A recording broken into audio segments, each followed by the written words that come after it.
life for coffee. What? Nosy. Get bent. You get bent.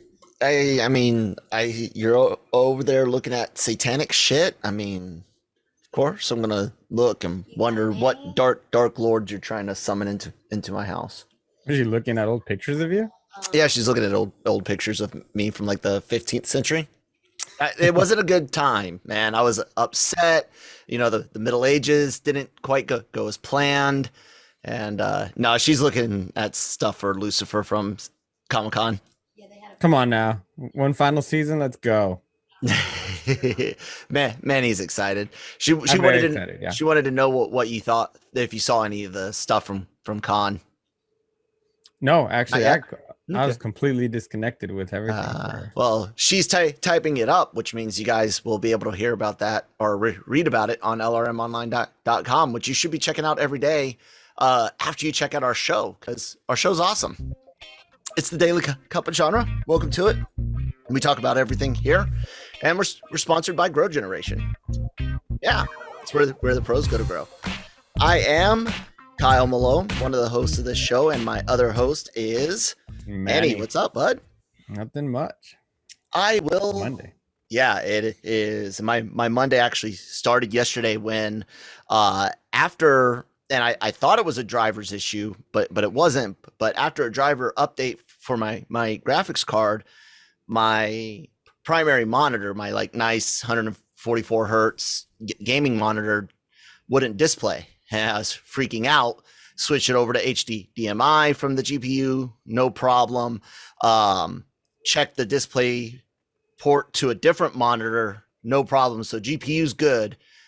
The display port in the monitor died. Oh no.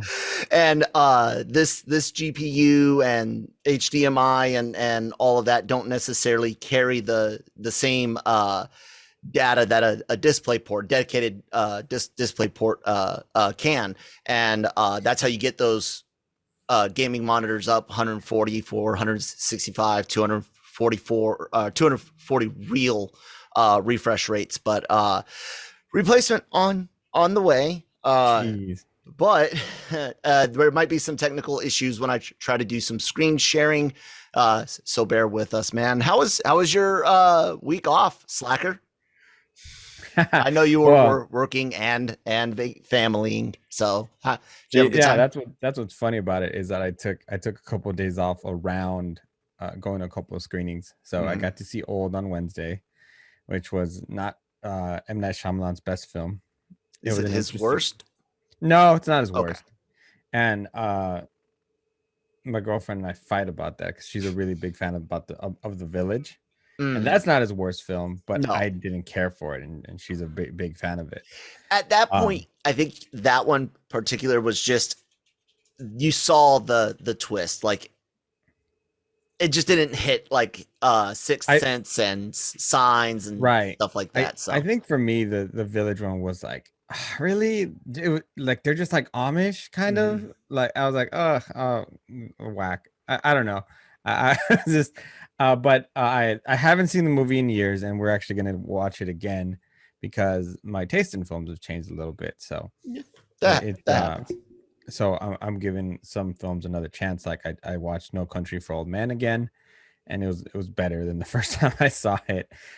Just things like that. And then on Friday, man, I don't know if you've seen me raving about it, but I got to see Suicide Squad. Yes, you gave a quick reaction on your Instagram and Twitter, I think. Yeah, so I can easily say that is like a standalone. One of the it's Kitty. Don't let him scratch your eye. Yeah. It may be one of the top 3 superhero movies of all time. Wow, that's bold. As far as commitment to being what the characters are, and just the way James Gunn plays with characters and highlights characters that you wouldn't suspect, and just you've seen the cast. Yeah, you've seen the how massive the cast is, and then what James Gunn does to make sure that the important people are relevant, and that they all have enough screen time, and that there's balance, and that the story is fun. It is so good. Idris Elba and John Cena work really, really well together. That's And good to hear. dude, like it's like Because the last ensemble film that Elba was a part of that people were excited for kind of fizzled. Hobbs and Shaw, like people were really excited to see him interacting with big action cast like that, and it didn't go so well. So it's good to hear this meshed well. yeah, yeah, and just think of like Guardians of the Galaxy, but now Unrestrained. unrestrained. Yeah. And you can absolutely tell, and this is something I actually got from the press conference, you can absolutely tell that Warner Brothers had nothing to do with it as far as tinkering with it. And one of the great things also is that this film, when it was shot, it was not only on time, but it required absolutely no reshoots. Wow. So James Gunn got to do, according to him, exactly what he wanted. Wow. That's pretty. So That's pretty intense. I'm excited to see it next week. Sucks that I have to wait until next week, but Christine and I will figure it out. We might have to be looking for a new. Get your butt down, Keone. We might have to. Geez, cat. We might have to find a new babysitter. Our old oh one no. moved before the pandemic, and got a sweet job as like a live-in nanny or like follow along nanny type for high-ranking Navy family. So Oh whoa, pretty cool. cool. But yeah, that we'll figure it out. I really don't want to watch it the first time on HBO Max. I really No, really no, don't. that movie is So 100% made to be watched yeah. on IMAX screen. So, but I might have to see it first on there just to make sure I can see it to talk about it if we can't find something or someone that we trust by next Thursday afternoon. Yeah, Manny, the go ahead. sequences hit a lot harder Oh, I on bet. IMAX. I And bet. it was dude, it was just fun, man. Mm-hmm. Like I don't know. I think, and it was great because it did remind me of the first Guardians of the Galaxy. Mm-hmm. And but now with with a lot more intensity and gore and violence. So I Wow. mean, That's ooh, weekend good to hear. numbers. Yeah, I know, right? Oh, Keone, down. You do not get on the desks. Look, man, like old. It wasn't. It just wasn't my favorite, but it had very good cinematography, Mm-hmm. and It a looks like very it's good. shot It well. was a very good idea. It Yeah. just seemed like he got a little too excited in trying to make it all Work. um not necessarily work, but trying to explain everything. Ah. Like it's like we didn't need those explanations, and Right. some characters did seem irrelevant at times, but the concept was there, man. It was very uncomfortable, and I can see why it's number one. Yeah, I mean, look, we're used to seeing horror movies do 20, 30 on their opening weekends, like big, name horror films, like something from Saw or the Conjuring Annabelle thing. That isn't too far off. Like, that's not too shabby in my mind. Eked out the action movie Snake Eyes, and both of these went straight to theaters. There's no streaming digital co-release that I'm aware of. Uh, it doesn't sound very very good for Snake Eyes. It doesn't sound like a lot of people were enthusiastic, and it seems like the weight of the prior two films weighing it down. And then Widow drops 55%. Space Jam. You remember when last weekend when people were dunking on Black Widow's 67% drop, and Mm-hmm. then Space Jam has a 69% drop.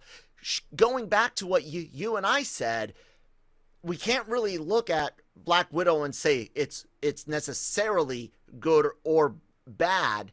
It just becomes one of the first statistics to judge everything else on. Right. And if you look at Space Jam, it had a very similar trajectory. I mean, really, it did. Um, we'll see. We'll see. The thing also, what was really interesting is that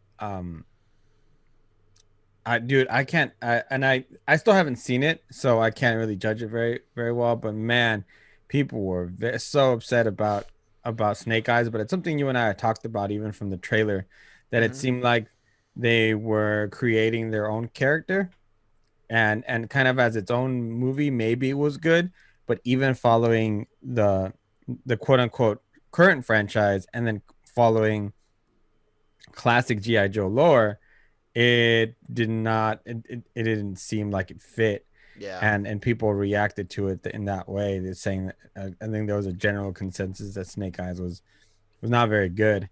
So what's funny about Space Jam is I had to see it again with my daughter because Right. she wanted to watch it. Did it grow on you or And something? I'm sorry. Did it grow on you or something? No, I think it's just the experience of watching it with her that just made it a Yeah. little bit more fun. In my opinion, it hasn't changed about the movie. But you're absolutely right about. I think I'm still what I'm waiting. What did Fast 9? What was that drop? Do you know from its first I can weekend? Because pull the it up thing real is, we're quick. judging films First weekend right was now that have a. 67%. Oh, Look at really? that. 67, 69. I mean, and let's From its see. first weekend? From its first weekend. Yeah, I'll bring it back Huh. up. So what it seems like is that, and this is obviously or just early reactions from numbers, is that most of the people who want to see the film Yeah, are watching it on the first weekend. 67%. Yeah. Is that fair to And say? yeah, no, let's actually dig back a little bit. Let's see if I can do this. I'm not as familiar with the numbers as I used to be.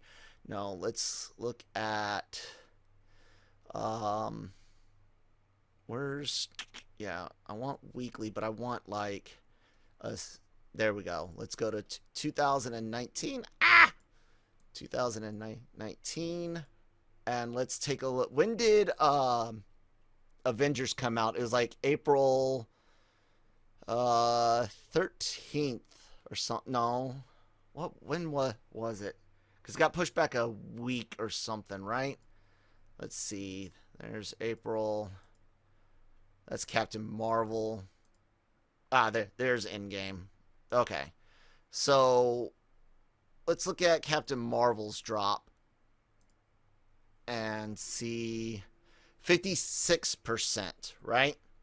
That's you know what was going on then. Let's look at Shazam, 54%. Now, let's look at let's go to one more just prior year. Let's go to 2018.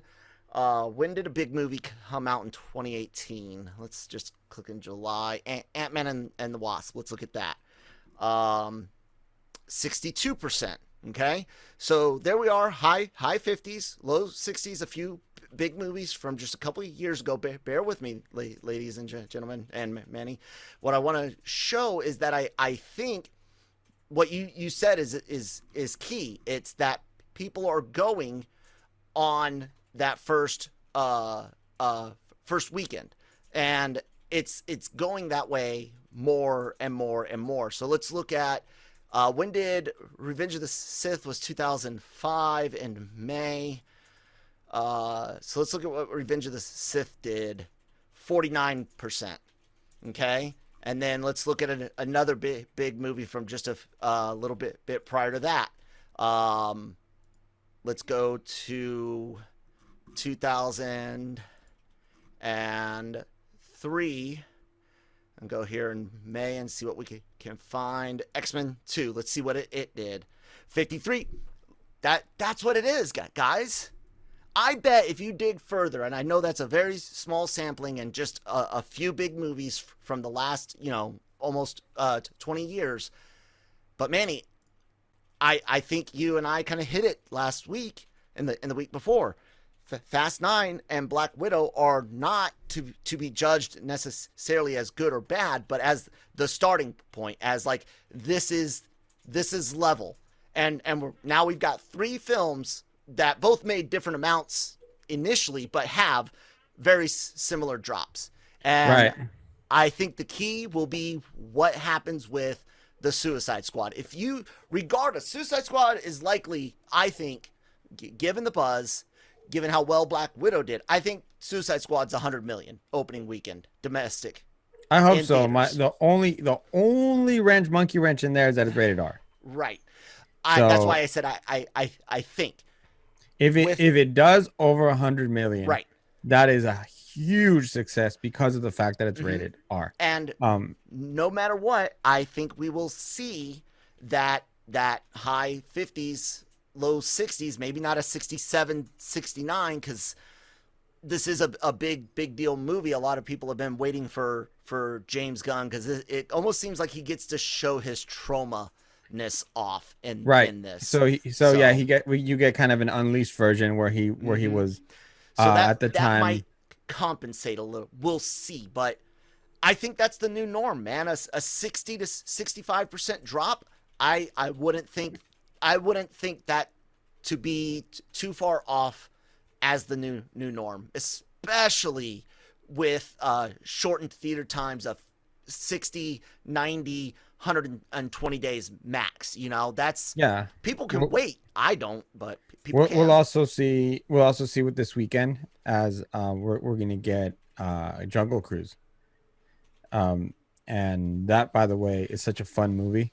I call it a mix between Indiana Jones and Pirates of the Caribbean, and just Emily Blunt, man, and The Rock. You can't go wrong. That's cool. I like that. I mean, look, it kind of is. It comes after Jumanji, which you could definitely feel Jumanji-ness in the trailers and stuff, because it's Jumanji was fun Rock. too. And I love both of those. The first one of the new two more than the sequel, but both were a lot of fun.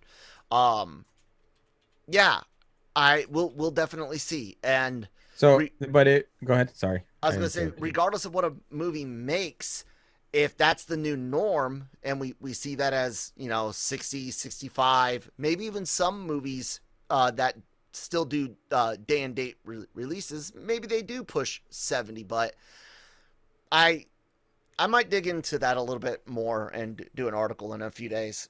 What I'm interested to see is Disney's going to release their premiere access numbers again, like they did with Black Widow with Jungle Cruise. Are they going to keep that same energy, or are the buys not going to be as high with this one? I don't think so. There's always that variable, because there's some places around the country that are going backwards as far as mandates and things like that. I'm not saying theaters are closing or anything, because they're not. As a matter of fact, Free Guy, they're not doing digital screeners anymore. You either show up to the screening or you miss out. So Hollywood's getting ready to just go back to normal.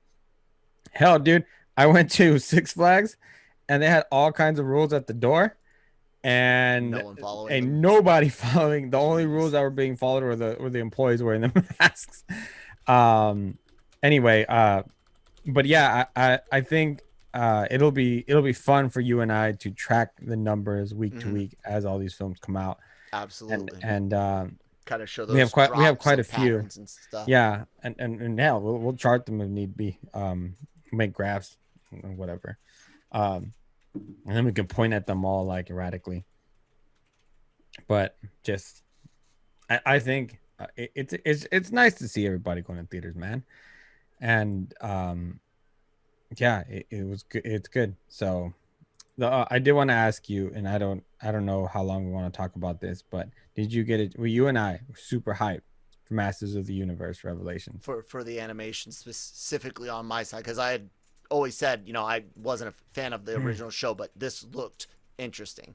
So I think my reaction of it was taken on Twitter, was taken a little out of context. I didn't like it. my reaction was, because the thing is, here's like, I understand that every universe has a plethora of characters that you can use. but when you have a title character in it, Mm-hmm. especially after such a long time, Mm-hmm. the I think the correct thing to do as far as fan service, especially because you're specifically catering to those fans. I don't necessarily think you're trying to build a whole new universe. Is to show off that title character and let them do them. You know what I mean.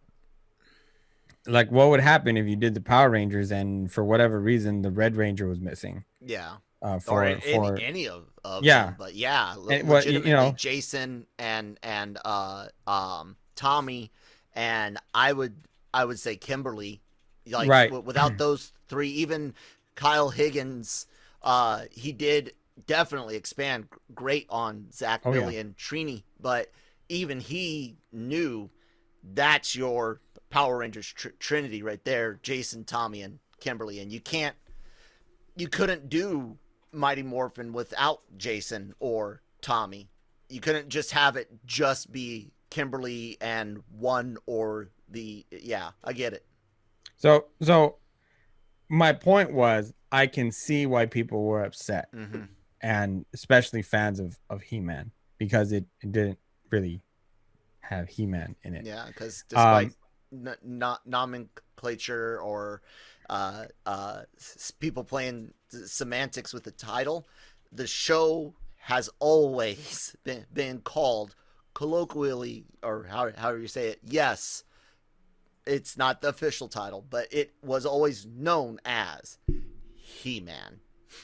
yeah, so I'm just that's what saying. so that's what I'm saying. It was like, oh yeah, all these like old dudes like being mad about it. It's like, yeah, because that's who grew up with it. Mm-hmm. I didn't, and so I enjoyed it. I thought it was fun, but I'm be honest with you, man, it did not meet with the hype of that trailer. Mm, That trailer was so well done with the "I yeah. Need a Hero" in the background, and then it was kind of, yeah, it was. I will say it ends in on a very very high note.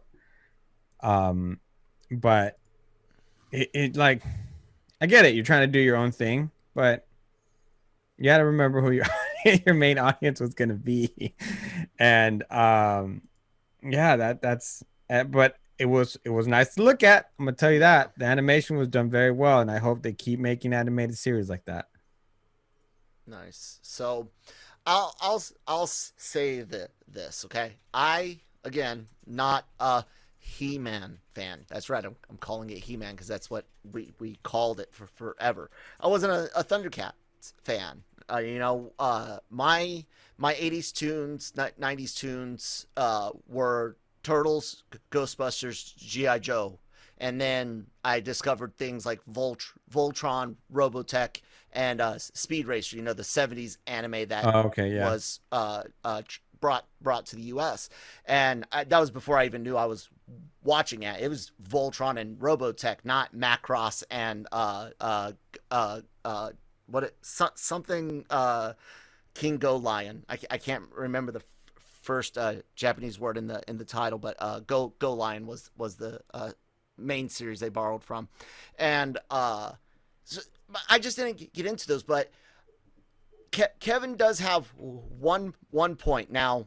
He's got 5 more episodes to go. They're not.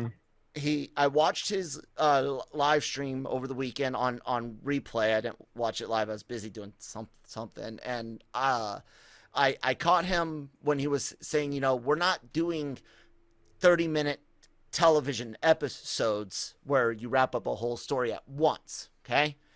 That being said, he packaged this and messaged it in a very very specific way, and because even if the next 5 episodes deliver on all of that, they could. Yeah. You burned a serious bridge here when you railed against a certain YouTube channel. I think it's Clownfish TV. I think is the name. I'm sorry guys if I get it wrong. Please correct me down in the comments. But you railed against them when for all intents and purposes it does look like they had a legitimate handle on at least the first 5 episodes of this show. I had a theory that someone at Powerhouse probably leaked very early stuff, because it's pretty specific on how spot on they are, from what I can tell, from Brian, and others online, and people doing all the different, comparisons and videos and things like that. So you rail against these people that are, they cater to your core audience. You package and sell it as a He-Man show, and sure, maybe second half is, but this first half, just you burned a massive bridge. So I can't pick a side. I can't be outraged. I can't be happy. I can't say fans are wrong for being mad at anything, from the most ridiculousness, extreme reasons to be upset, to the most logical. I can't judge anything against that. All I can say is I've always liked Kevin Smith, and I've always taken him at his word, but it's only one word I took him at, and that's he likes money and attention. He always says that. I am a PR whore. I will sell out. I take him at that word. So when things happen like this, where maybe it turns out he's more Olivia Munn than he is Kevin Smith, you know what I'm saying, where he's got a more geeky persona than for the last 30 years than he did for the first 20 years of life, maybe, or reverse that, the first 30 years compared to the last 20, maybe. But I want to watch this when the other 5 episodes drop, so I can experience the whole story together, Right. as someone that's not a He-Man fan. Yeah, And well, I I'll was report on that. hoping to get more into it based on on this series, which is kind of what I like about reboots. Sometimes it's like, oh, cool, You gives can go me an back and opportunity visit, to learn about what this is all about. And yeah, I was excited to learn about the title character, and while I do applaud your patience to wait it all together, I wanted to experience it in the way it was released, because that has an effect on how it does going forward, and the perception of what's to come, and what their goals are. So it was fine. Like I had fun with it. I enjoyed it. I watched right through it. I didn't necessarily need to do anything extra with it. So yeah, it was funny. There's a couple people who are like, you hate everything. I was like, no, I don't. No, you don't. It's funny because anytime I rave about something, hate everything. apparently it's ignored. Because most movies I love, I like. Yeah. There's just a few things that if I don't like it, then what am I supposed to do? Plus, I'm very strict with myself as far as, based on what you've liked before, you can only give new projects a certain amount of points, because then your scoring system's all out of whack. Yeah. It's like, I loved it. I thought this movie, I enjoyed the hell out of it, but it's a B- compared to, because I'm comparing it to other things, and so there's just two different things. How much you enjoy a film versus, is it a well done film? When I'm grading a film in the broad sense of the film, I'm looking at three parts, I guess. The technical side, so cinematography and things like that, sound mixing. We talked about how god awful the sound mixing was in Wonder Woman 84. And then I look at the story itself. Is it entertaining? Is the story engaging? Does the story make sense? Because it could be a kid's movie and the story still be good. You know what I'm saying? It follows the right beats. It's got good pacing. It tells a complete journey, a complete arc, or whatever it is that they're trying to do. And then I look at the performance of the actors. Now, when we start talking like grading things within just one genre or one franchise, that's a completely different scale. That's when I'm getting microscopes, electron mic, bringing in freaking cameras and studying frames and being like, this fucking Dutch angle right here is wrong. It was one too many Kenneth Branagh in Thor. That was like ridiculous. Like, no, like that I reserve for tearing apart things like Marvel films. But if I'm going to review Snake Eyes, for example, I'm going to look at the technical side of things. So how good are your fight scenes? Are they cut a lot? Did you manage to, cleverly hide your stunt doubles and fighters so that you could do good long takes? I'm going to look at, does your story make sense and flow right? Even if it's not necessarily, a home run story, if it does the right things, you could still get a B+ from me on it, Right. even if I don't necessarily like it. Just because it follows what it's supposed to, I guess, in order to hit those things in our minds that make a story make sense, Anyways, let's reset after this great word from our sponsors, brought to you by, I guess I'll say, Cam Clark, senior editor on the writing side. I won't just make fun of him today. Take it away, Cam. Grow Generation, where the pros go to grow. For all of your cultivation needs, Grow Generation has the right products, service and staff to make your grow successful. Go to www.growgeneration.com, where the pros go to grow. Yeah, do that. Yeah, man. With all of the hoopla, it bugs me so bad that, like, people can't even complain about it. And Brian, who does the Animeversal podcast with us, he's a huge He-Man and Masters of the Universe fan. I mean, massive, like, old cartoon, toys, comics, the like merchandise, everything, right?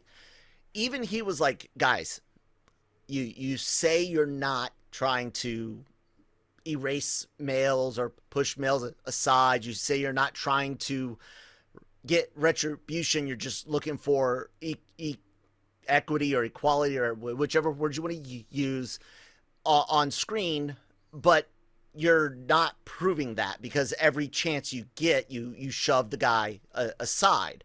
Again, it's how they packaged this story. If they had packaged it differently, packaged it almost, sure, you don't have to give away that fifth episode ending, but you give it away that there's issues in Eternia, right? And that he's disenfranchised from, or not disenfranchised, what's the word? Estranged. Like he's estranged from his Eternia family, if you will. If you packaged part one as that, I don't think you would have the same complaints. Some, yeah, but as many, no. So all goes to that. And he pointed out, it's like, you guys got She-Ra, Princess of Power, right, Girl Power, all that for multiple seasons. Why can't the boys, air quotes, guys out there listening on audio, thank you. Watching on YouTube, please hit subscribe. Audio, please follow us on your favorite podcast app. Man, I'm so bad at plugging throughout shows. You've done great, dude. But he's like, where's the boy side? Why you're not supposed to be erasing, you're supposed to be increasing, not taking away. And again, it was like you and I looking at certain things about Taskmaster and Black Widow. It was just like, we're not saying that it was someone's agenda, but does this really make any sense? Is it following? No, 1,000 times no. So I can agree with you 1,000%, Manny. Long-winded way of saying, I understand why people are upset. And everyone's saying that they shouldn't be upset. Go fuck yourself. You shouldn't be upset at someone else being upset. Right. Honestly, that's the stupidest fucking thing you could possibly be upset at, is someone else who has no effect on your life being upset at something in entertainment. Like, how much money are you spending on the franchise? If all you're doing is watching, you can be upset too. But I'm sorry, I'm gonna listen to the guy or girl that spends money on merchandise and Blu-rays and DVDs and collectibles and shirts and all of that. I'm going to listen to their opinion given context to a story more than a fucking casual noob. Fucking sorry.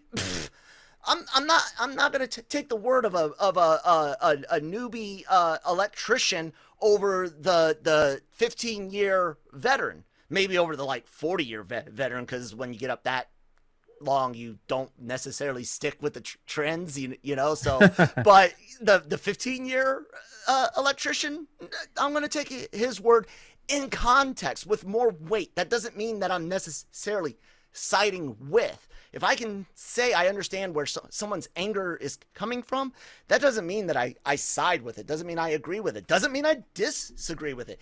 It means that I can see it in context. And I think, fuck, dude, clone the shit out of you and I, because no, more people that can exclusive. cope with that.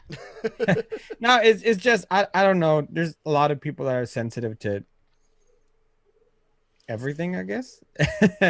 and well, like when I see somebody that disliked something that I liked, I go, huh, and I move on. Or engage in either A, civil discussion, or civil B, debate, yeah. Fun vulgar civil one of discussion. Whatever suits your suits you. But one of my best friends and I had probably a 30-minute debate. This is what we do at bars. So at our local watering hole, they know that when there's two of us sitting across the table, that the conversation is going to get loud. Yeah, we're going to ask for more beer, another one, and then and we'll be engaging in all types of things. And one of the latest ones was with the Forever Purge. He thought it was terrible, and I thought he was terrible. Yeah, well, so so we discussed the points on what we liked, what we disliked about each other, the movie, and then at the end we went, you know what? We're never going to agree, huh? Nope. All right, well, it is what it is. Cheers. Yeah, and then we moved on to the next movie, or whatever. But that's kind of also the fun in cinema and TV and comics and everything, is that you're not going to like everything. You're not supposed to. Different movies are made for different people, and different, even directing styles might tickle your bone that it won't do for somebody else. And just to say, yeah, I didn't like this, it's not wrong. It just means it just means you have an opinion and you have taste in certain things, and that's okay. That's okay. Yeah, I'm not here to bash everything. I'm just here to tell you what I liked and what I didn't like. Yeah. And no. if it's really that simple. You got it. I will tell you what I found funny, though. I think we should spend a few minutes on this, just because we talk about everything here on the Daily COG. You and I sit on our couches or on our beds, and we critique people, men and women, who have been training for years, maybe their whole lives, for a single moment in the great games we like to call the Olympics. So, do I feel wrong for it? No, absolutely not. God, it is there for my entertainment, and screw you if I'm shoving my face with double stuffed Oreos while you're over there, on. Dude, I was watching water polo the other day. I got tired watching water polo. Those guys, man, Jesus Christ. How the hell, number one, do you jump up like a damn dolphin every few seconds? And ask him. How the hell do they talent? Are they able skill. to sprint back and forth? Dude, those water polo guys are more impressive to me than the swimmers themselves, because that is dumb. 100, yeah. Oh yeah. 100%. I've never played the sport, but I'm gonna sit there and go, how come you didn't? What an idiot! How come you didn't get gold, or you didn't score here, or you didn't jump there? I don't know two fucks about your sport, but I'm gonna judge. Yeah, I'm American, of course. Yeah, like I was watching fencing, and it was just cool to watch. No idea how how it was scored or anything. Yeah. But you definitely got. Why didn't you block that? I would have blocked that shit. If I had a lightsaber, I would have blocked that shit. Do it with lightsabers next year. They had what? Then also another sport that really, I mean, by the way, I'm not saying that one sport is above the other. Yeah. But by the way, like water polo is more harsh on your body than like archery. Fuck it. Yeah, that was my like, whole point you know? about the swimmers thing. Maybe I ramble, guys. I'm sorry, but yeah, it's like take soccer. I don't care for soccer. That's what makes you even worse in I person. know, whatever. For me, it's too long. I don't like watching a ball just get kicked 100 fucking meters for 3 hours. Like, I don't want to. Football, American, So like a hockey puck getting gridiron. slap stuck all around a ring. So what's the average points per game for Premier League versus average points per game versus the NHL? Do they have an event called the World Cup for we have a hockey, world where nations championship. participate we have world from all championship around the all world? over the world. Yep. Suck it. Anyway, Is it called the Mighty Ducks? So I'm just kidding. I like hockey fine Yeah. too, man. I'm just being So a dick. it's for me, that aspect of it. It's just a slower game, and I'll make fun, poke at it, but I can't play it. I can't score like that. Even in my healthiest, I wasn't going to be able to play soccer. It's not my thing. Those guys are, and girls, talented beyond my Right. wildest athletic dreams. But when you lose, I'm going to say something about it. You know what's cool though? I didn't realize that in the Olympics they have the traditional USA like 5-on-5. Oh, okay, so just traditional basketball. And That was then a 3-on-3 basketball, which is so cool. Mm-hmm. Like it almost feels like a pickup game, and it's like, It dude, I got was- necked, man. It feels like it was kind of introduced to help other countries that don't, and you'll see that with a lot of different sports that get put in and taken out, or might have semi-long stints in the Olympics, is really just to give other countries that aren't as diverse as some of your first world countries, Right. who get to benefit from the melting pot. Yeah. I mean, let's face it, ladies and gentlemen out there, that's why America kicks ass in so much athletics, is because of the fact that their DNA is mixed with so much stuff from so many places that they've got the ability to build just about anything in their bodies. I mean, homogenous societies, they are what they are, but you want to look why U.S. dominates without the huge scandals you see in Russia, China, and North Korea with their athletes. It's that melting pot. Anyways, So with that said, my question to you is, what's up with their U.S. squad, man? I don't know. They're not. So I made a comment on there. I said, hey, look, We don't need to revisit the comment if you it's want. kind of funny what U.S. athletes have been seen doing versus what they are doing. Now, overall, the U.S. is still doing good. I think I saw this morning we were second in place total medal count.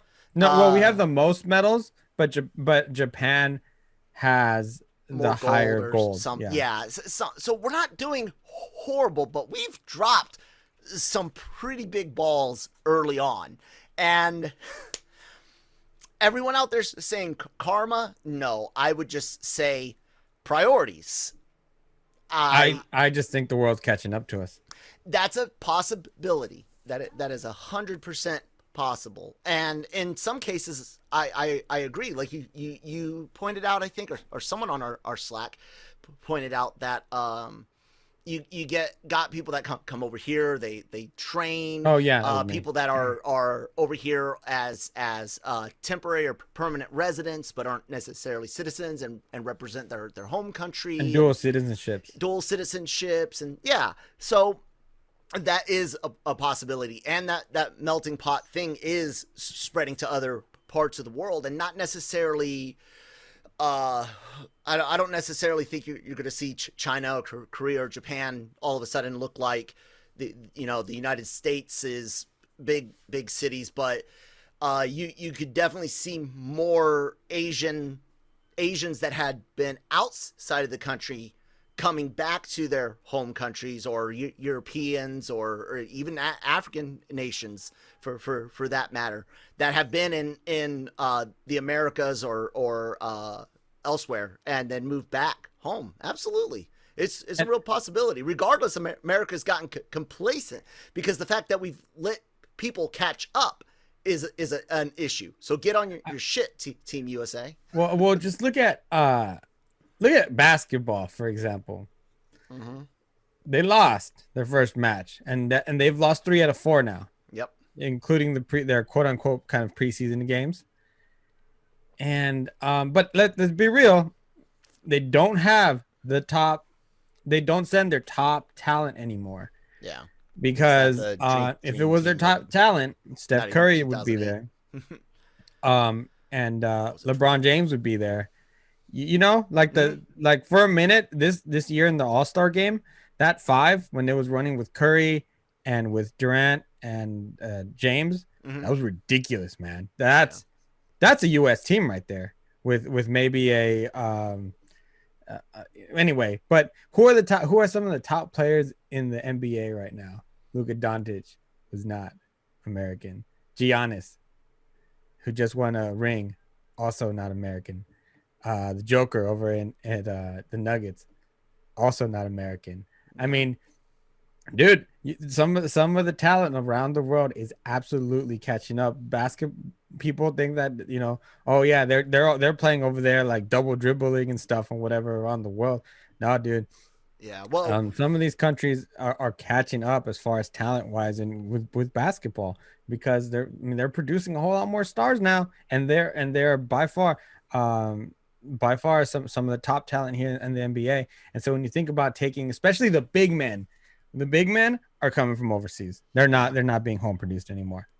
You don't have a Rick Smits anymore. You don't have a Shaquille O'Neal, even a Dwight Howard. It's crazy to think of how much they're catching up. And then same thing's happening with women's soccer. United States women have dominated for so long that they forgot, I think, to check their rivals.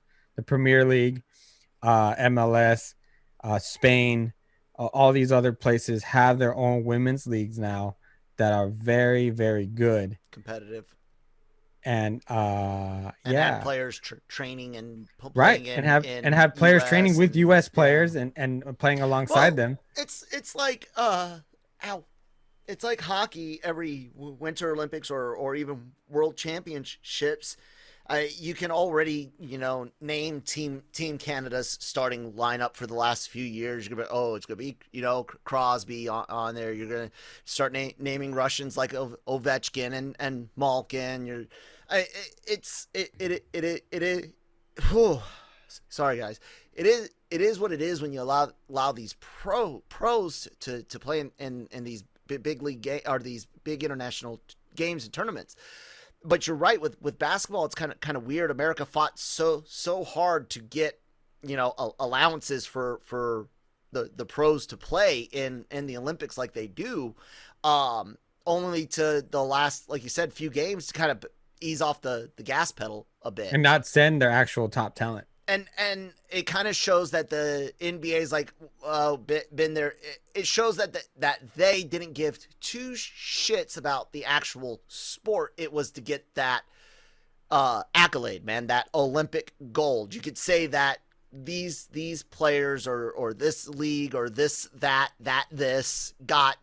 XYZ. It's cool, but you're not supporting it. Now, is it the players not supporting it because it's like, well, I just want to enjoy my downtime, or the stuff's not as lucrative? It very well could be. What could it be?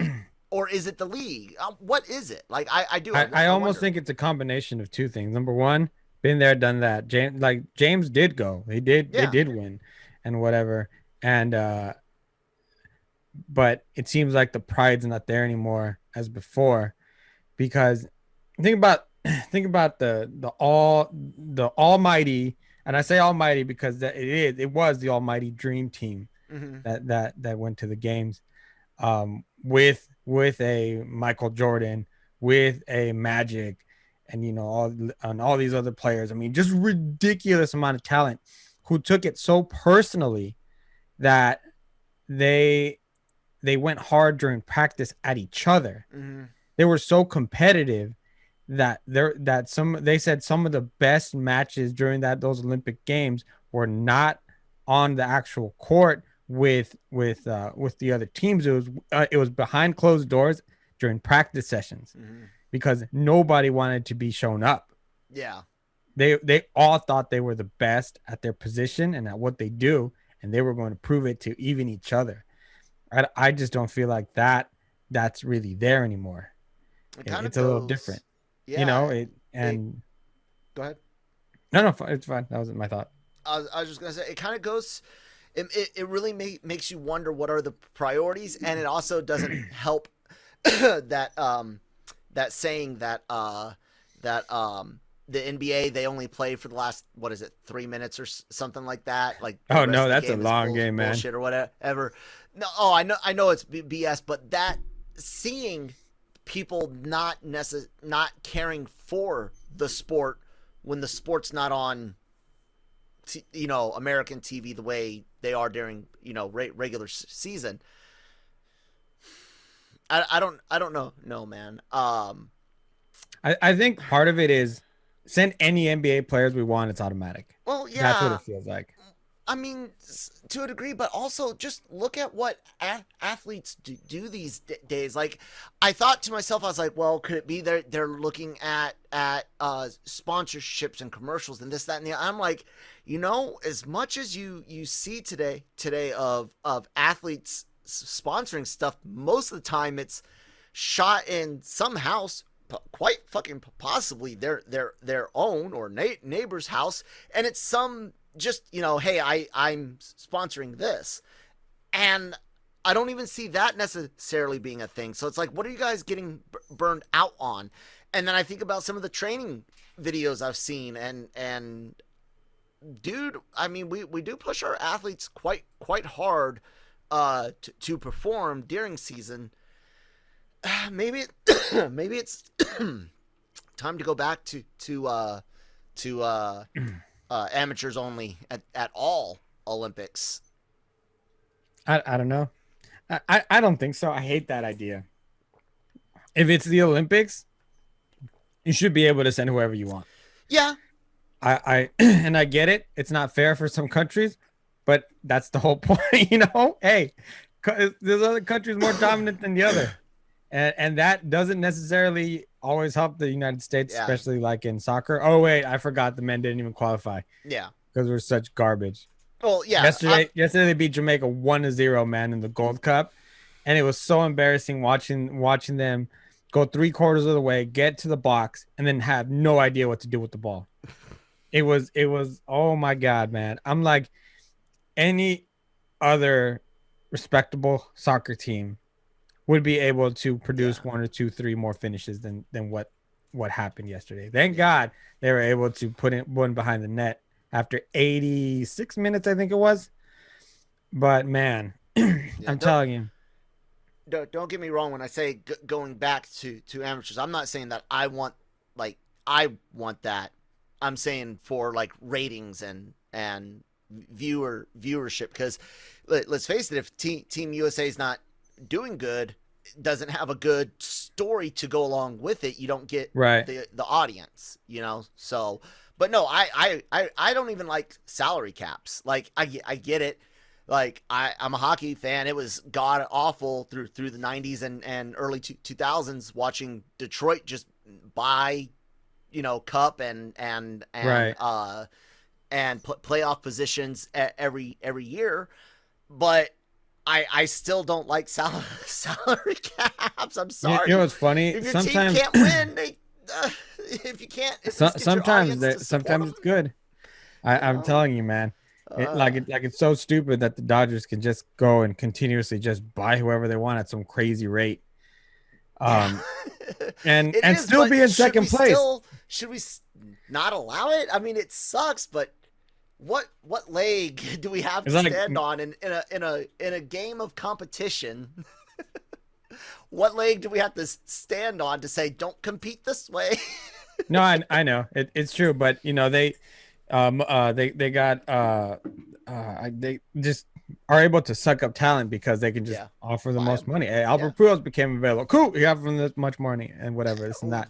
How did And you go from, it's their TV half the deals, league and being I get it. Canadian to the NHL now only having 7 out of 30, soon to be 32 Canadian teams? Yeah, Oh, only 7. yeah. And so yeah, I mean, it's because you could make more money in the U.S.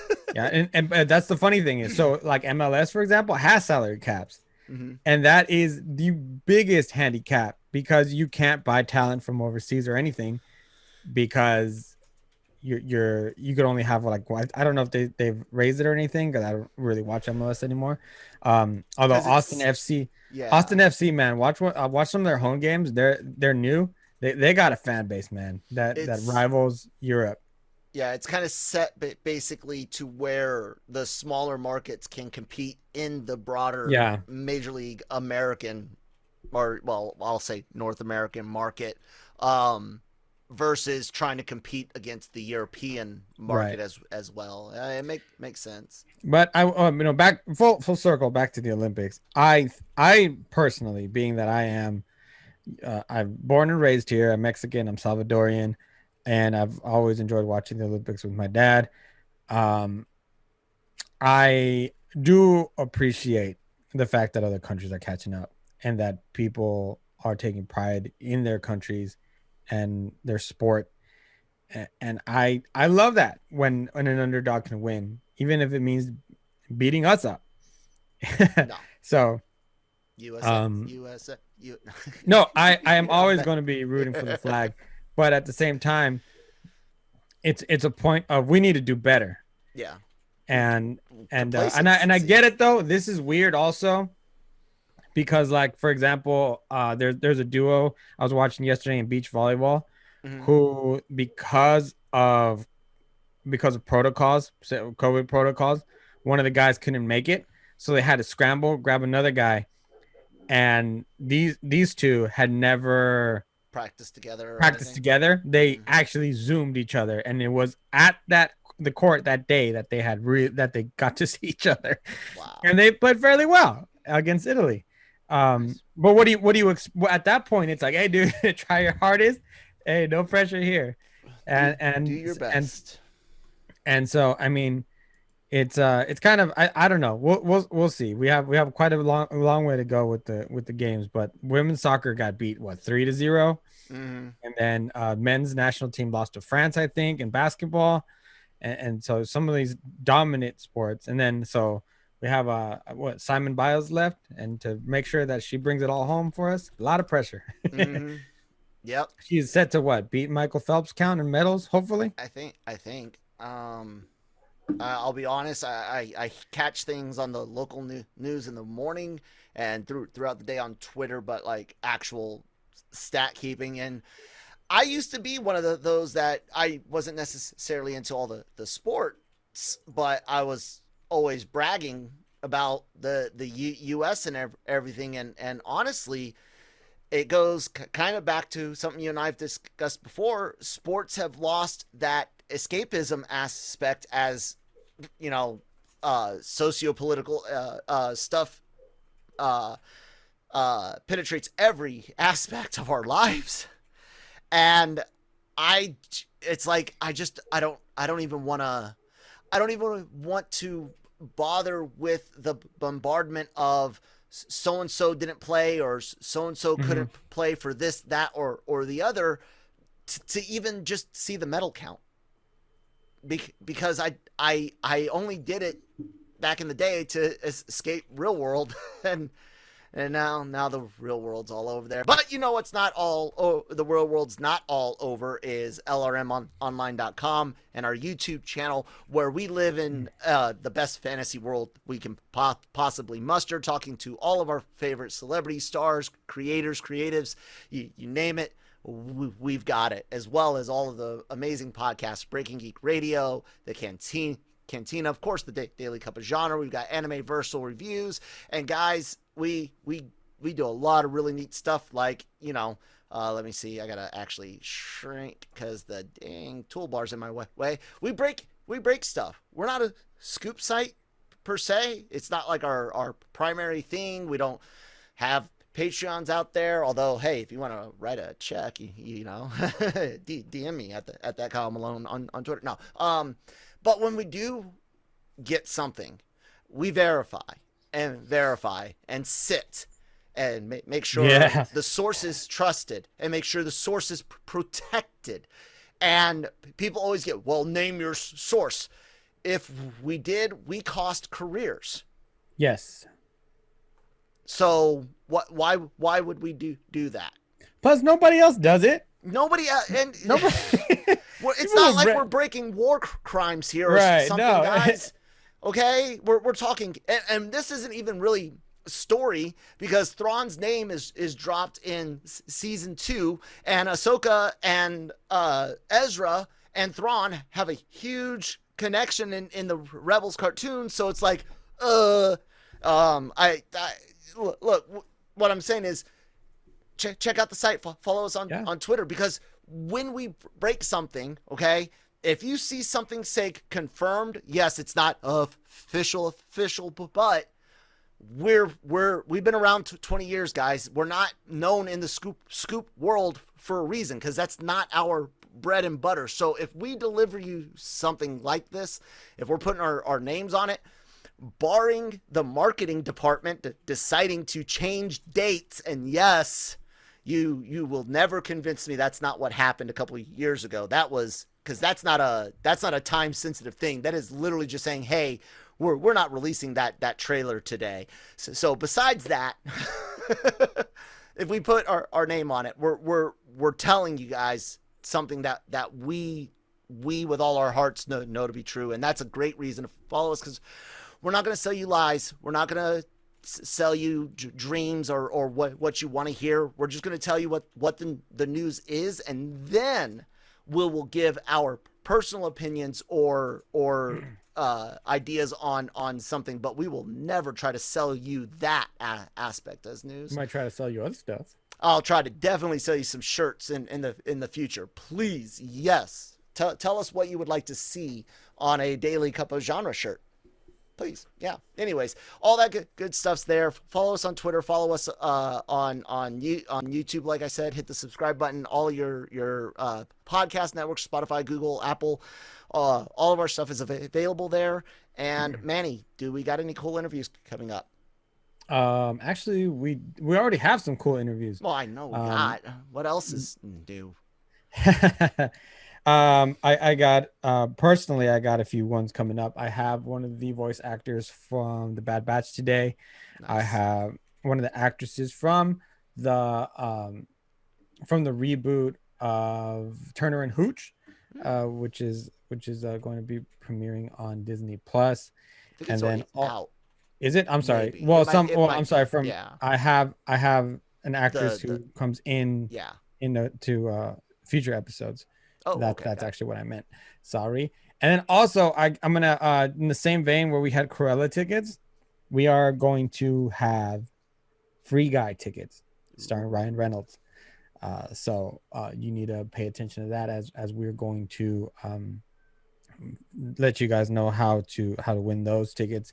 Also, I might be talking with some of the people from What If, and also spare parts from Disney. That's all coming up.